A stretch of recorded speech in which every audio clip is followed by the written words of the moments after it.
Welcome to Who's Behind the Desk. This is very exciting and a very long time coming. I've been asking this guy for a while. So, I'm here with Stuart Fairbairns. We first met in Scotland, full disclosure, but here we are. And I'm not going to tell you how long either, because that is definitely going to give my age away. So we won't do that.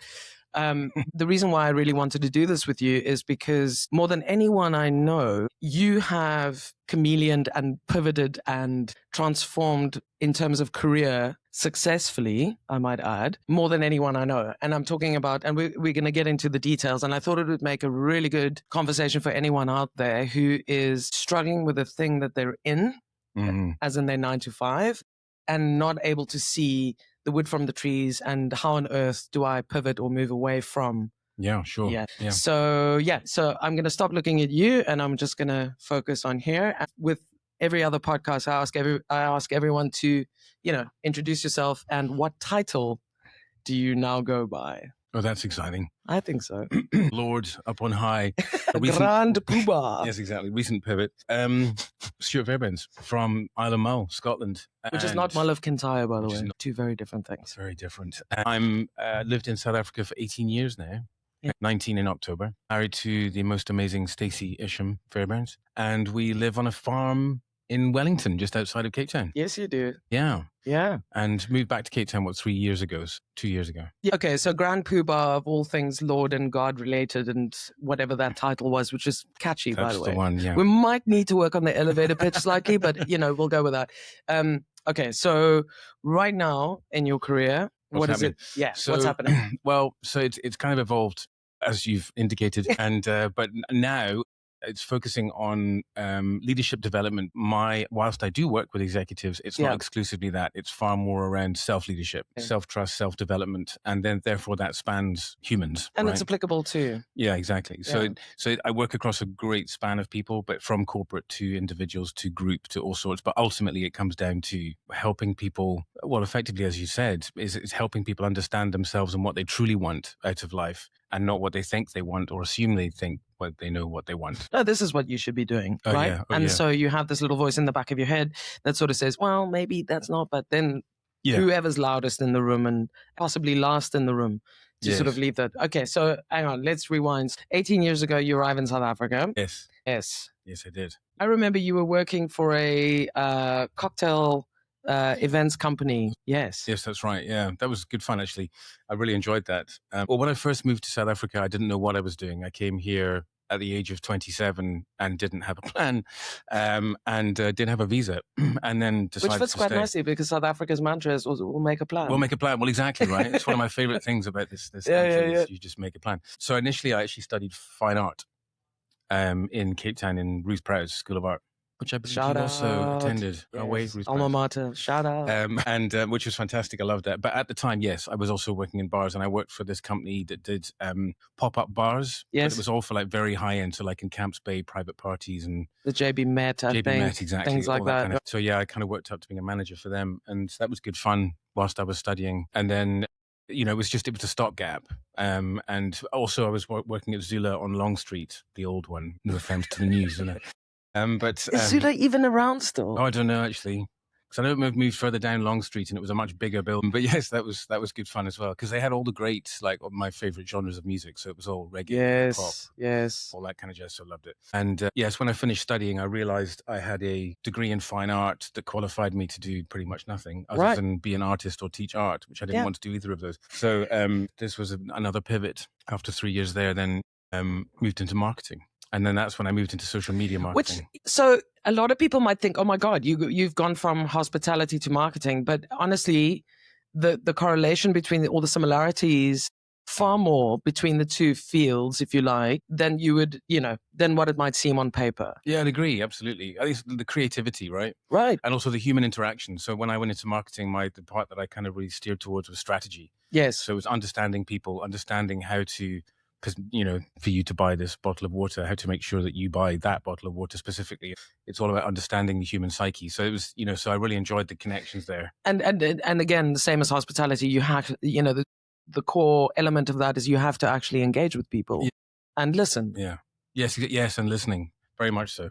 You can't tell people what they want. And because I was having this conversation with both Andre and Christina when they were here, and looking at, and it came up in the podcast I did with Andre. And if you haven't watched it, please do, because it's really amazing, his journey from Thailand and, you know, all the rest of it. And hopefully back to South Africa real soon. Yes, please, if you're listening. And yeah, we were talking about Christina had made the transition from hospitality into marketing, but timing was excellent because she did it about a year before COVID. So as a result of COVID, obviously everybody fell out of hospitality. Incredible. But again, people's person, right? Yes. Yeah. Yes, very much so. So you went from, what were they called? Barcode is what they were called. I don't know if they're still around. And but it was great. Yeah, George was the owner and lovely guy, and he took me in and really showed me all the ropes and got me up to manager level, and it was awesome. Yeah. So I was thinking about that, like it's one of those jobs where you get to incorporate both your physical element, you get to exert yourself, you get the people fix because you're socializing with people and with other coworkers, and you're doing the strategy build too, and problem solving because you're having to, you know, no two venues are the same. No two venues will give you the same challenges. It'll always be different. You'll prep as best as you can, but you got to think on your feet and. Absolutely. Yeah. And you're quite right, because it changes all the time. Okay, so from there, then you landed a proper job. Then I grew up and became a big boy. Yeah, proper job with a paycheck and everything. I'm a real boy now. Yeah, so that was, I guess the other part of that was, as you were chatting, that just made me think it was like the leadership is what I really enjoyed. So it's having teams and problem solving, but then not babying people, helping them, you know, elevate themselves. You know, suffice to say, there's a big difference between bossing people around on a site, yelling and screaming and shouting at them, and you know, and applying proper leadership. Yeah, exactly. To get the best. Yeah, which I love that. It's interesting reflecting on that now. It's funny, isn't it, when you think back the roots of what you do now and how entrenched it is. But we'll get to all of that. Well, exactly. I was having this conversation with someone the other day who, I mean, it's quite trendy at the moment to dismiss tertiary education, right? There's a segment of society that seems to think that it is a waste of time and or money. And then I look at these people who have arrived at very successful places in their career as well as life. They have a degree, but they say, but that was such rubbish. I should never have done that. My question is always, how do you know? Yes, well, quite. Because how much of that have you applied? How much of Barcode have you applied? And even Ruth Prowse, have you applied to the stepping stones that led up to where you are now? Absolutely.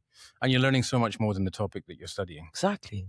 You know, it's people interaction. It's, you know, you're expanding your intellect. Like, there's so much more that you're doing in your skill sets and all that jazz. So there's a lot to be said. But I think that's why, slight sort of deviation, but that's why I think travel at a young age is so important. Yeah. Because you learn so much more about other cultures and, you know, how to sort of interact in the world. And that really sort of broadens your horizons. Out of your bubble, right? Yeah. Exactly. Absolutely. So we went from, okay, so you got a proper job. Tell me about, okay, so what I'm really curious about is to get that interview. Yes. You had to write a CV, you had to submit, you had to apply, right? And your CV up until that point spoke about fine arts and art college. Whether you omitted that or not, I don't know. But it spoke about art college, it spoke about Barcode, and it spoke, you know, hospitality, all of those things. How did you sell it to them that you could transform yourself into a digital? It's a very good question. BS. No, I'm joking. Probably a healthy dose of that. But prior to that, also the CB, because I had, you know, obviously sea life surveys with the whale watching and guiding and my life in Scotland up to the age of 27. So there was lots of stuff in there. It's fair. You come from a very entrepreneurial family. Yeah, absolutely. Yeah, there was lots going on. So, but I applied on LinkedIn. So I did write the CV. I can't even remember. I'm sure it'll be somewhere in the archives of some dusty hard drive somewhere. But yeah, put that together. I applied on LinkedIn, but I was applying for lots of roles. And I'd applied for that role, I think, like 6 months before I heard from them. And I was actually heading off in the car. I'd applied for lots of roles, but that one I was actually heading off for Christmas. I was with Kyle, shout out Kyle, and going to friends. Hope you win. Absolutely. Great shoes, by the way. And we were heading up to Eland's Bay to stay with friends for Christmas. It was supposed to be for 2 weeks or 3 weeks. And on the way up there, I got a call from a guy called Mike saying, we want you to present a social media strategy. You pick the brand, you pick the strategy, and we want you to, and it was like 2 days after Christmas. That's no messing around. So the trip was like, we went, and I think we stayed a couple of nights and then came back, and I had to make a social media strategy. I have to be completely honest, whilst I had worked for a social media company up to that point for, I don't know how long it was, 2 years, I still had no idea what social media was. You know, is it this is life before AI. This is life before AI. Absolutely. Yes. Listen up, kids. Is it, you know, is it people sitting around reading newspapers together or just sort of being social and reading media?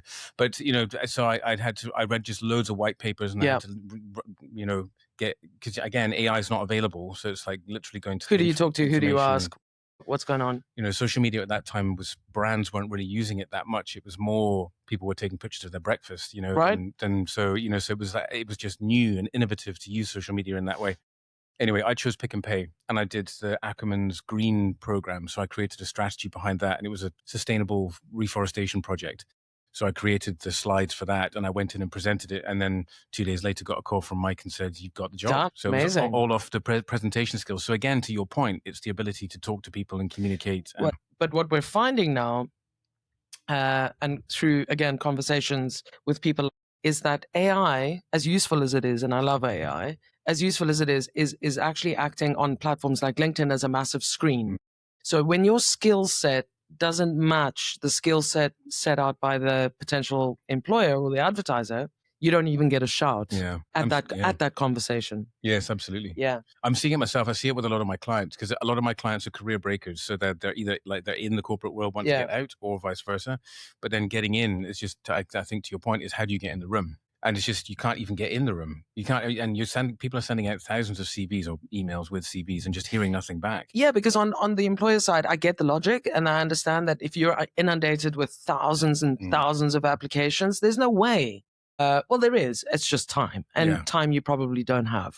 Sift through that. So you're probably ditching about 60%, if not more, of the CVs that are the applications that are coming in, responding to 30% or 40%, and then whittling that down. So it's a very small percentile that even get that opportunity that you got with 100%. Mike. Yeah, 100%. Isn't that interesting? How it got through the cracks and what caught his eye and all that jazz. See, they could have missed out on you completely. I know, right? The world would be lamenting its loss. True story. But then when I got that job, that was Click Thinking was the name of the company, run by the amazing Peter Stewart. Big shout out to Peter. Very impressive man. Learned a lot from him. Great agency. Guy. Fantastic agency. Really, really incredible. And then after I was with them for 3 years, they got bought over by Aegis Media and became my prospect. That's right. And then I was with them for, it was the same company. We just moved into their building, but I was with them for, in total, it was 8 years. So that's a steady paycheck. It was a healthy paycheck. Yeah. And different from the world that you came from before that. Things seemingly from the outside looking in were going quite well.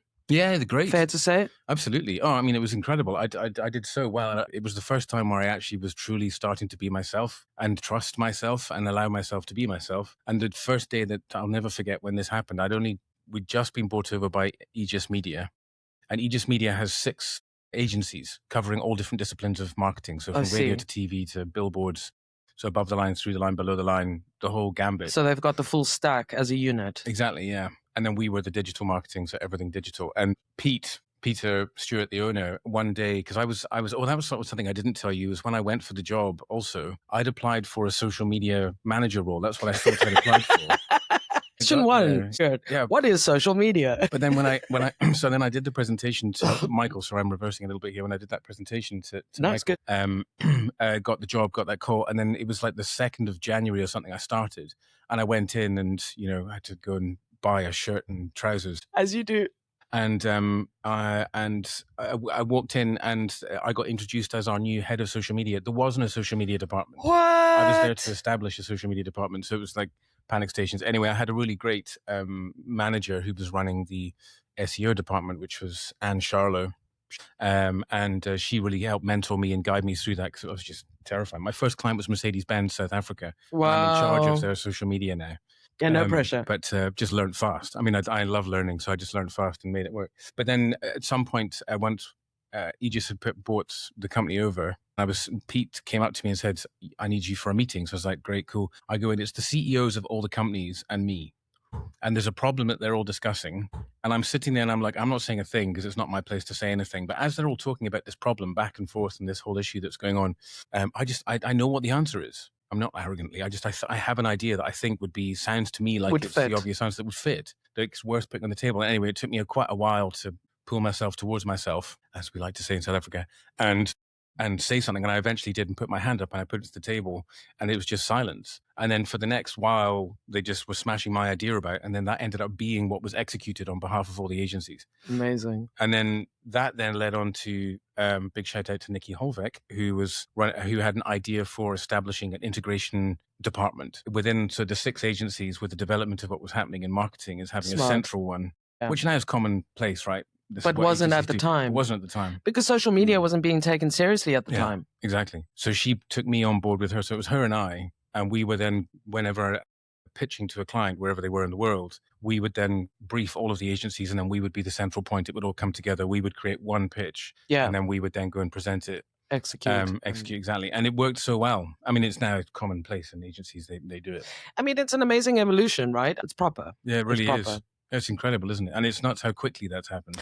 Yeah. I mean, back in the day before e-commerce was even a thing, I remember being part of a campaign, going to big brand managers and like Tizo, and this was back in Scotland, and going to them, and they all had this exact same attitude towards e-commerce, is that it's a secondary outlet for us.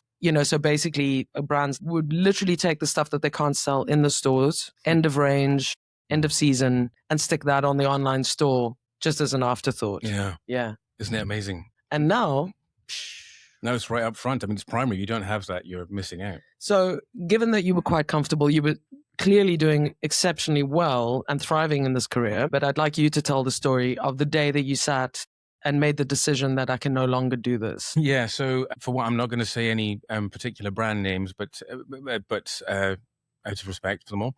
But I basically was part of a global pitch for an enormous global brand. And as integration strategist, as I was known, was flown across to London to pitch this. And it was amazing. I mean, we had a building, and the building had 6 floors, and every floor was a different one of their products, completely decked out. Wow. So it was, you're talking, huge money. It's impressive, right? Yeah. I mean, just like mind-boggling. And then we kind of walked them through the experience. So it was like, the pitch was the experience of walking through. And as we're discussing, anyway, we won the business. So we won the business for their entire Africa account, and it was alcohol orientated. And what I found myself doing for the following months, and hours then become crazy, and obviously they do. You do what you have to do. So we're sitting in big conference rooms with all these amazing minds, chatting with the clients, and have to get, whatever brand to work in Botswana or you name it, or South Africa or wherever, and Nigeria. And sitting strategizing. And at some point, it just dawned on me that I was spending, I was, all of the skills and talents that I've honed, all of the abilities that I have in this world, I was using them specifically to make an already quite alcoholic nation more alcoholic. Yeah. And it was just like, all I'm doing is putting money in rich people's pockets and taking it away from others. And it was just morally, to my values, it just became something that was just really difficult to swallow. And then more and more I kind of, totally. And more I realized that all the work that I was doing was just really pushing businesses to become bigger, which I enjoy business expansion, but I like, not to have a massively negative output in the world. So that was when I was engaged to the wonderful Stacey Isham Fairbairns. And we talked, because her childhood was, her mum was part of WWF, not wrestling, though that would have been cool, but World Wildlife Fund.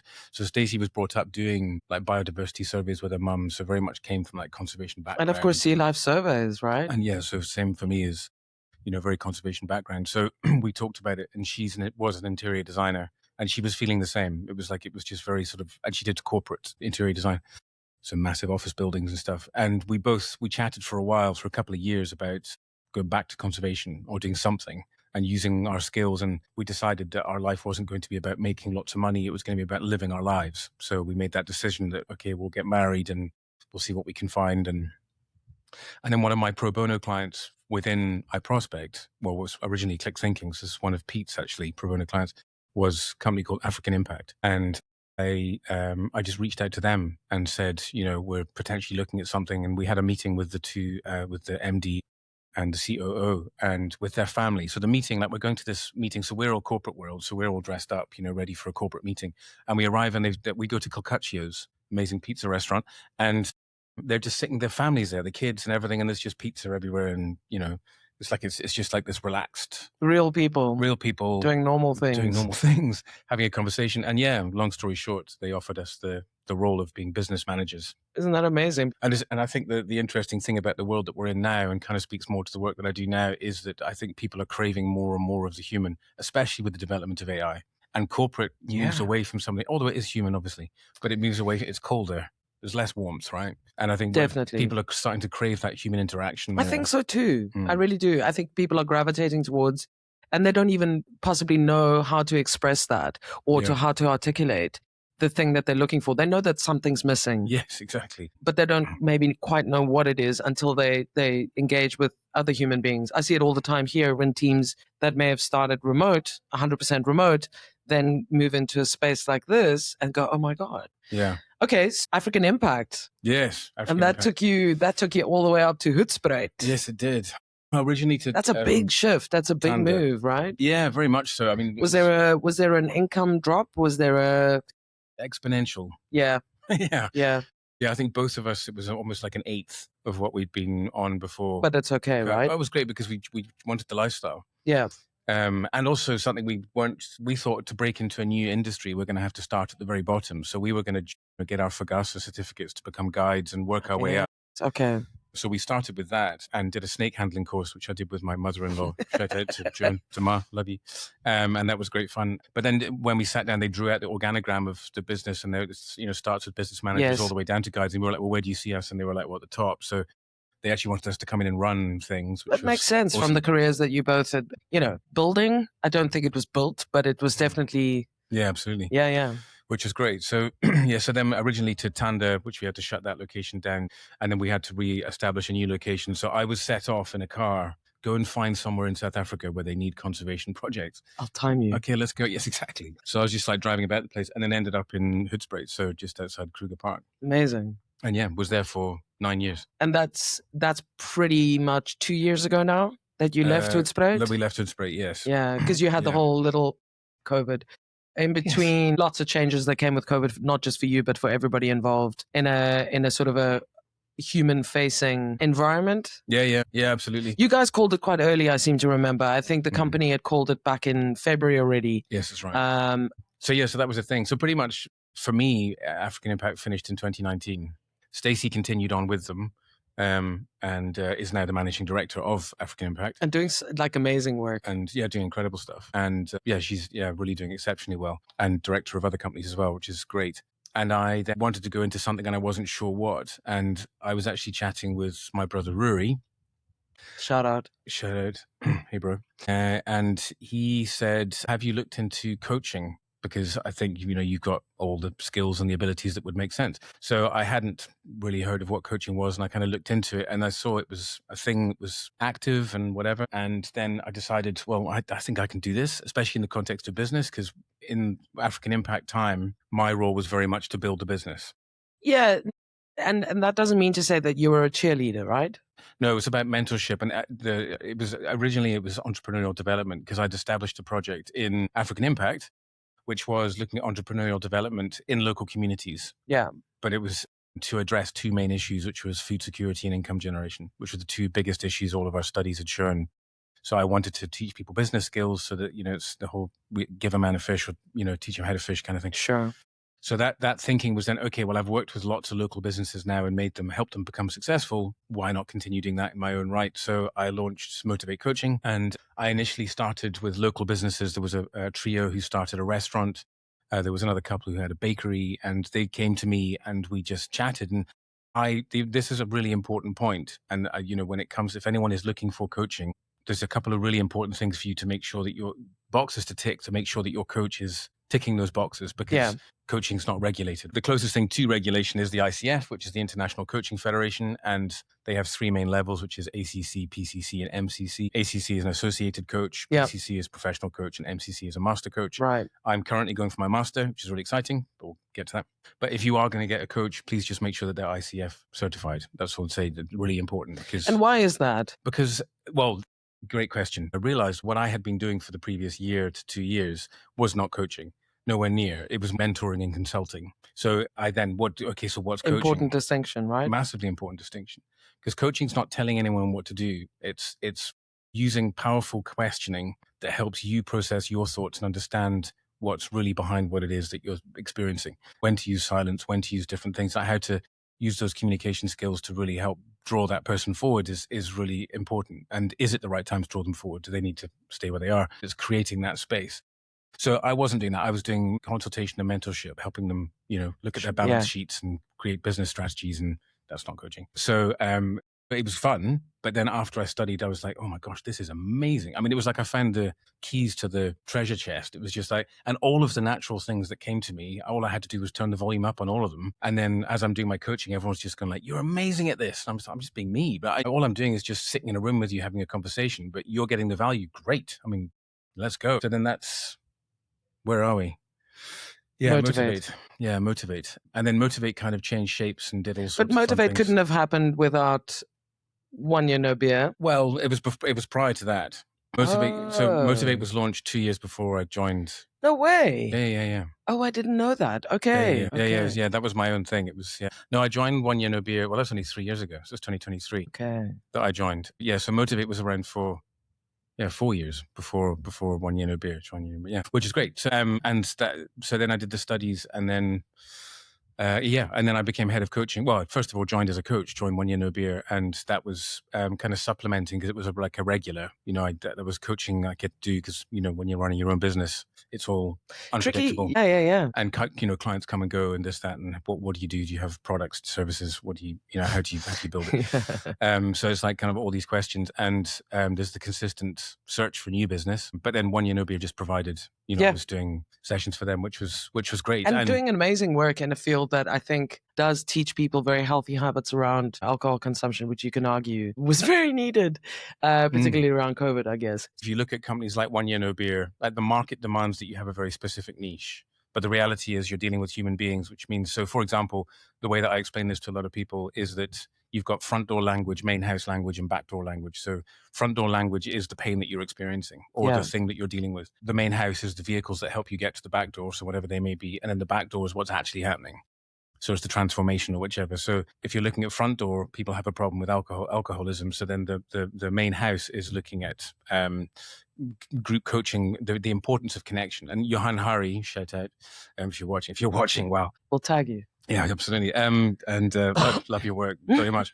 As he says, the opposite of addiction is not sobriety. The opposite of addiction is connection. And Okay. Coming together. So, so it's, and the importance of coming together. So what 1 Year No Beer had with the group work and then also the one-to-one work and all that jazz is actually what you're tackling is behavior change, understanding emotions, understanding your thoughts, understanding what your impulses are so that you can actually actively shift what's happening within the habit loop for yourself. And making it work for you. Yeah. But you can't sell that because everyone will go, what the hell does that mean? So you sell, you put in the marketplace the pain and then you move them towards the transformation. But it's fair to say that people that are seeking out coaching are already one step closer towards realizing that there are ways. Yeah.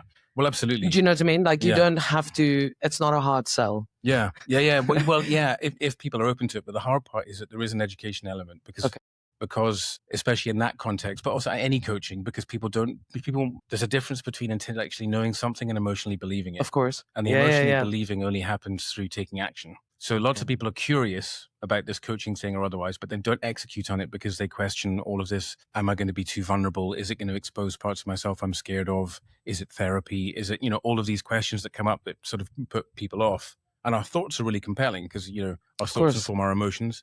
So if the thought is one that's going to create an emotion of fear, and then after our emotions comes our actions, if you're feeling a fearful emotion, your action's not going to be to run towards it. Right. It's going to move away from it. So that kind of shift is important. And that's why, the front door, main house, back door is a really important overlay to think, because I can't tell, if I just talk to you about the transformation I can create in your life, you'll go, well, that sounds nice. But it sounds like it's, the back of a movie DVD box. I'm sure my age there, but it's like a Betamax. But if I talk to you about the actual pains that, people are, feeling anxiety, they're burnt out, they're overwhelmed, they're like, all these things are becoming buzzwords. But the reality is, like, if you're going to manage overwhelm, you're not going to be focusing on overwhelm. Agreed. I do also, I think that the buzzwords, to your point, a lot of the social media malarkey that goes around, I don't know how much of it is authentic and how much of it is just for clicks. And it's fascinating to see how many, charlatans they are that will profess to do these 5 things. Yeah. Oh, yeah. Yeah. Here are 5 things. If you do these 5 things, life changed. 5 steps to freedom, all that jazz. And no doubt there are things that do work like that. there are skills that you can learn where there are going to be development. But when it comes to understanding yourself and true like transformation or truly finding things that move you forwards in ways that are sustainable, there's no 5 steps to it. Because I think, and you're a living testament to that in many ways, because you couldn't have arrived at the place that you are now had you not physically gone and done the things that you've been doing over the last couple of decades, right? Yeah, absolutely. It's not a coincidence. You had to walk through them, and I admire that. I really do. I was thinking about exactly this and kind of this conversation today, and I was trying to remember. And I use this all the time, and when I'm talking to clients, it was years ago. I was listening to a podcast, and it's one of those podcast episodes where there's like lots of clips from different podcasts. So it's like little sound bites. So there was one that I heard. So I don't know who said this. So if you're listening, all credit to you. But I use this a lot, which is, you could be the painkiller to someone's headache. How long are you going to make them wait? So it's like, so all of us kind of fears of not coming forward, bringing what you have to share with the world, like you doing this. I remember doing fuck up nights, and I remember the Q&As afterwards where we had all 3 of the entrepreneurs on stage. The questions that came out was very, I don't want to use the word simple, but for a lack of a better word, very uncomplicated questions. One of the ones that came out a lot was, how did you get out of bed the next morning? So in the context of fuck up nights, they'd either just lost millions of rands, or they'd broken the thing, or they'd lost their entire company or life savings or friends' inheritance in one case that was used as their startup capital, their seed capital. And the question that came up was, how did you, the very next morning, how did you get out of bed? Yeah, well, I mean, the human part, right? Which is so fascinating. And I think that's what's evolved in my work, because exactly that, because what I've seen now after coaching for, near on 10 years, just under 10 years, is that at the center of all of it, every single person I've worked with, whether the CEO of a blue chip company or a mother of 3 from Bognor Regis, at the center of it is a human being. Exactly right. And you can always talk to the human being. But so the evolution of my work has had to become, and this is what has been so complicated in the last 2-3 years for me, is really working out how to express, how to meet people in a way that makes sense to them, whether you are the CEO of a blue chip company or a mother of 3 from Bognor Regis. How do you reach everyone? Because the world tells you have to niche. Pick one, that's it. That's your only choice. Yeah, but I'm going to go back to Barcode, and I'm going to go back to Villa and even the Bella Croix. I'm going to say to you that in a place like the Bella Croix, someone will walk in. You have no idea who that is, but as the barman, I don't even know. Have you ever worked at the Bella? I did. We were talking to Mum about this yesterday. So you don't know who's going to walk in, but you have to find a way to relate. Yeah. Yeah, well, absolutely. Yeah. Because, and the human at the center, right? So exactly that point. But in the last 3 years, and why I specifically highlight the last 3 years, I'm going to do a shameless plug. Please do. And there will be tons of links in the description to follow. So this is my book, which is currently going through the publishing process, and I'm very excited. Congratulations. Thank you. It's quite a thing. It's a big piece of work. It is a big piece of work, and its title is Do It Your Way. The life you want isn't out there, it's in you. And why this was so hard to write was because it has to be non-directive, non-assumptive. And it is a coach approach, but it's not just purely coaching, but it's ultimately the way that I look at this is like a companion. So as you go through the chapters, it allows you to observe in the context of your own life what is being spoken about in the book. Not telling you anything, as you quite rightly said, there's no 5 steps. If you're looking for a quick fix, get rich quick, save your life, become enlightened, all that jazz, not the right book, I'm afraid. But if you are willing to put the work in, and you're willing to, if you're curious about the possibility that things could be otherwise, it doesn't mean you have to blow everything up and change it, end your marriage and leave your kids and change your job. It doesn't mean that, our brains catastrophize massively. Of course. And we have a negativity bias, so it's going to swing that way, right? Yeah, and media out there feeds into that catastrophe and chaos and confusion. Absolutely. My view. Yeah, and you're absolutely right. So it's hard, and then social media speeds that up. So everything's moving so fast, and that makes it feel like we've got to be fast. And the reality is, this is not a race, and it's not a competition. It's your life, and there's nothing more important than that. You may think, your kids, obviously, but that the good old adage, which is, on the airplane, put on your mask on first, of which it would be interesting to do a study to see how many people actually do it. Yeah. But that's how we're strong, right? So the stronger you are for your life, for yourself, for your kids, for your partner, for your work. But that's what the intention of this is to be that companion. And I want this, people to have this book that throughout the rest of your life, you're going to come across things where this is relevant. Amazing. Because it's human, and you can go back and, when I was feeling that thing, 10 years ago, and I had that difficult decision to make, how did I make it? And if you remember, had the book with you at that time, you can go back and remember, because the strongest beliefs you're going to have is going to be through your experience. You have to test it. Totally. You have to reflect and you have to test it. Absolutely. Yeah. So if you're willing and you're open, just that's all that's required. This book is for you. As it says in the... Oh man, I'm so excited for you. Congratulations. Yeah, thank you. So it's in the process of, well, publishers are auditioning. Yeah. So I've had 3 You're in publishers. The audition phase. Here we are. We're doing a little bidding war. It's quite fun. But I've got 3 publishers who are interested in it, which is super exciting. Cool. But I'm insistent on going down the traditional publishing route. That's really important to me. Actual paper. Actual paper, yes. Not self-publishing. I'm learning a lot about... People always said to me, writing a book is the easiest part of becoming an author. And I don't agree. Well, but in many ways, I think, recording an album is the easiest part. Yeah, right. Yeah, because it's what follows next. Absolutely. That's a whole... It's an interesting thing. But what I am doing is adopting what the book teaches, which is this is not a race and this is not a competition. The book exists. I mean, it's a cheesy, yeah, exactly. It's a cheesy adage, but it rings true to me anyway, that it's not a destination, it's a journey. Oh yeah. And I think with a lot of people, they feel... I remember someone said to me many years ago, they had an epiphany that in the moment they look back at this moment, that this thing that happened in the past, or this period of the past, and then they realize, oh, that was it. Oh my God, that was it. But they were so focused on the belief that when am I going to happen? When is it going to happen for me? Yeah. When does my life start? When is it going to go? That they completely miss out on the thing that's actually happening. Yeah, well, absolutely. Yeah. It's interesting. The catalysts in life only happen in retrospect. Yes. So that, which is really interesting, but it was also because you think, oh, that was the moment. Far more eloquent way to say it, what I just tried to fumble, but yes. People go, oh, that was the moment. So then, okay, analyze, what was I doing? What was happening? But the reality is, it was the 3 to 5 years leading up to that point that informed that point. It wasn't magical, the unicorns came and suddenly it all made sense. And it's only once you're further away that you look back and you see it as that. So the point is, these things are happening now. You're just not seeing them, and that's okay. But also, the point of your varied and very colorful career leading up until this point all had a significant part to play in where you find yourself right now. Absolutely. Is my belief anyway. Well, no, 100%. I completely agree. And I think that's why, chatting to you prior to this, that the areas that I wanted to kind of focus on as far as kind of my development is around self-trust and self-leadership, because that's through a lot of pain and anguish and lots of success as well, is what I have always been working towards. Because something I've learned about myself since I've finished the book, and I can look at this and I can go, I did this, and this is actually real. And then also I look at my, my community online, the living room, and people coming into that. Yeah. So tell me about that. Tell me about the living room. I shall absolutely. But ultimately it comes down to all of this has come as a result of going through all of that journey.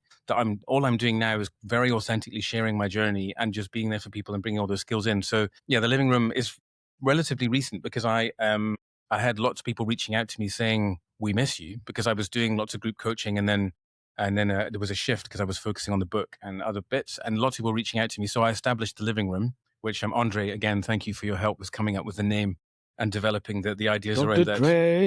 DRE. Moved to South Africa, FYI. Soon. So yeah, we created the living room, and it's been hugely popular. And it really is looking at people who, for all intents and purposes, life looks successful, but something just feels off. Is that what you were saying at the very start of this podcast? Is that place that you find yourself, and it's like, it's okay to feel that way. And it doesn't mean you now suddenly need to do a huge adjustment. Is if you can recognize that it could be otherwise, again, to your wonderful points you've made in this podcast today, is it could be otherwise. And if there is that spark of curiosity, get the book, but also come join the living room, because it's just thoughtful people. So what's the format? How does it? So yeah, good questions. What I decided with the living room was to make it more structured, but not rigid. Because again, like this, it has to be non-assumptive, non-directive, but give you anchors to hold on to. So it has a monthly theme, and then each week has a topic. Nice. And then there's 2. So it's weekly sessions. Yeah, well, there's two calls a week. Okay. So at the moment, it's on a Monday and a Thursday. So regardless of where you are in the world, you can dial in twice a week? Yes, exactly. So at the moment, it's midday UK time, which works out to 7 a.m. EST. So I've got members in both the UK or Europe and the USA in there, so that works well. And then once a month there's a workshop. The topics all fit into the monthly theme, right? And then there's a final weekly workshop. So there's a holistic sort of theme. Yeah. That then comes to a conclusion, and then we refresh to a next. Very clever. Very nice. Yeah. So this month in March, we've been doing. I'm going to give Dre all the credit for this. Yeah, totally. Take it, my man. It's great. I'll just build something else. No, this is really fantastic. I love this. Yeah, it's great. So it's been this month has been on mental noise and cognitive overload. So we've been going through decision making and lots of different areas, and then each week I give a tool that people can use. But the idea is similar to the book. Right now I'm getting developed a living room companion, and that will have a structure in it that you can put in the monthly theme and then your notes on that, and then the weekly topics and the tools that are in there. So you use the tools in the context of your life with what you're going through now. When you can refer to it later again, you can come back. Very cool. There's a tangible outcome that you can take with you, yes, and put to use. Absolutely. Sort of another tool to add to your 100% to your kit. I've got two different communities. So I've got one that is a public living room group where people can come in and I post content. And on which platforms is that? Facebook, sorry. Yeah. And it works. I mean, it does everything you need it to do, well, within reason. So it's just use what people use. WhatsApp, I've got a group which is Leadership Insights in 1 minute. So it's just one minute share the link, which is just little insights. And it's just little insights from me talking about different leadership things, but from corporate executive leadership to self-leadership to all sorts. But it's just your point is fish where the fish are, right? It's like exactly, and make it easy for people. Yeah, exactly. Yeah, because it's sort of like if you were doing these only in a face-to-face format, great.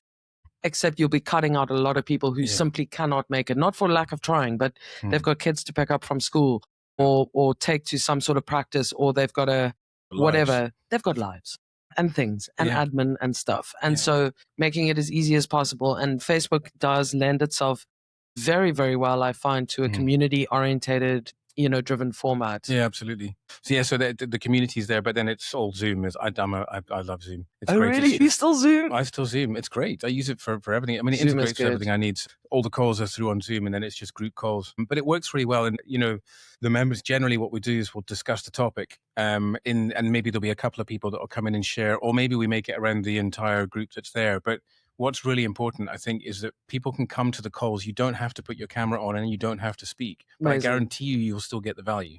Just from hearing other people talk about the topics and the themes in the context of their lives, you start to realize this is maybe what I'm experiencing is normal.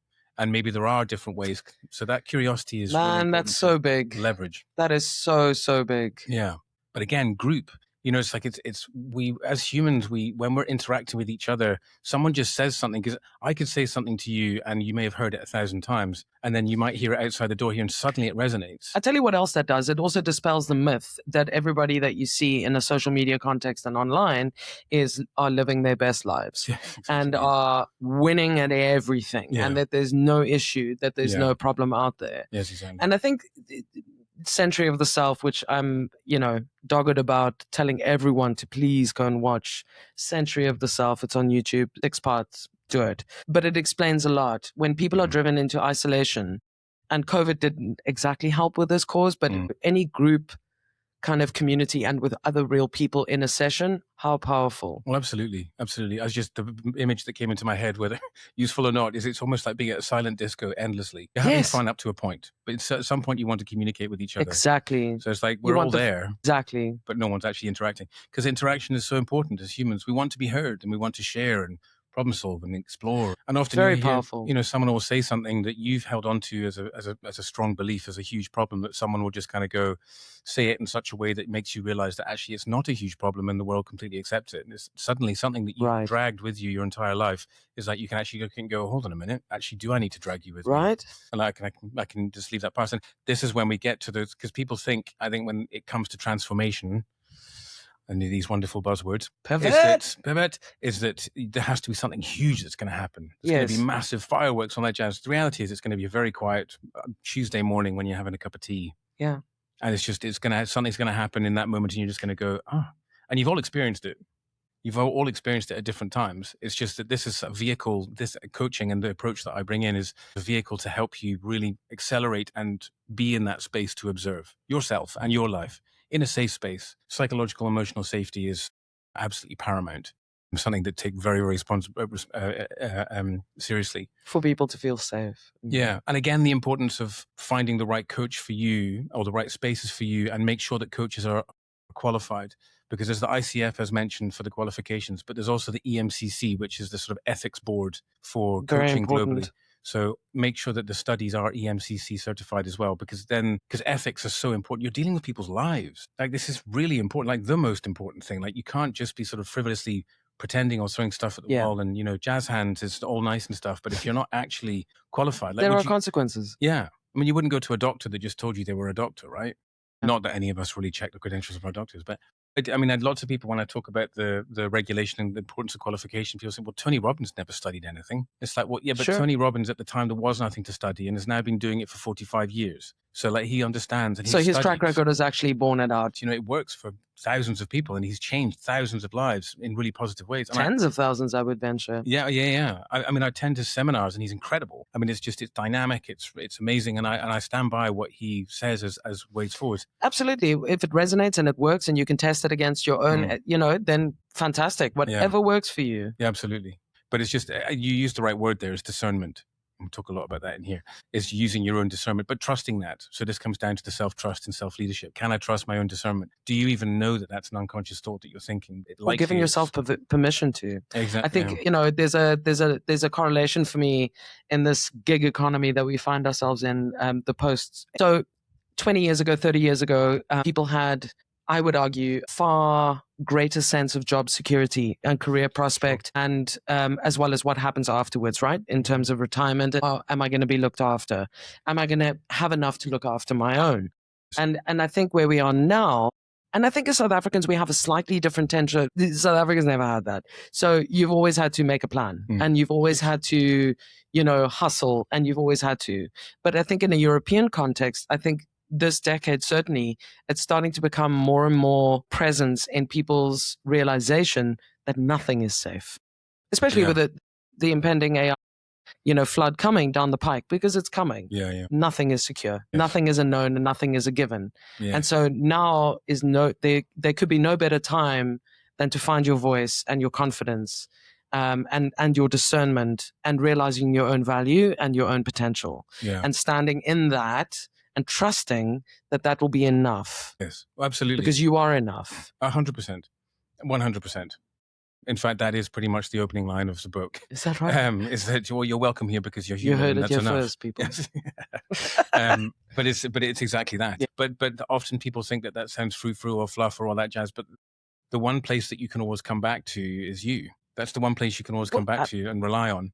Why not because you are already actively contributing to you all the time, whether positively, negatively, or in between. So why not be conscious about it and choose to do things that really do serve you? Now, that doesn't mean it has to be painful. Yeah. It's just a shift in choice of how you deal with it. That's right. So come to the living room and we'll get you there. Yeah. Stuart Fairbairns, thank you so much. Thank you so much. It's been great. That's really been an amazing conversation. I really, really enjoyed that. And thank you for listening. Please, as always, like, share, subscribe. Share it with a friend. No, seriously, not for any other reason, but share this with someone that you know is maybe not necessarily outwardly struggling to see the wood from the trees, but could really use that little extra edge, that little extra boost, that little extra vitamin to get them, or maybe yourself, to get them through. So I'm going to drop all the links to the living room, your bio, and I'm sure you wouldn't mind for people just to contact you. Oh yeah, directly, absolutely. Directly, and we'll drop all of that in the description. So as always, thank you for listening, and we'll see you soon. Thank you so much. Really appreciate it.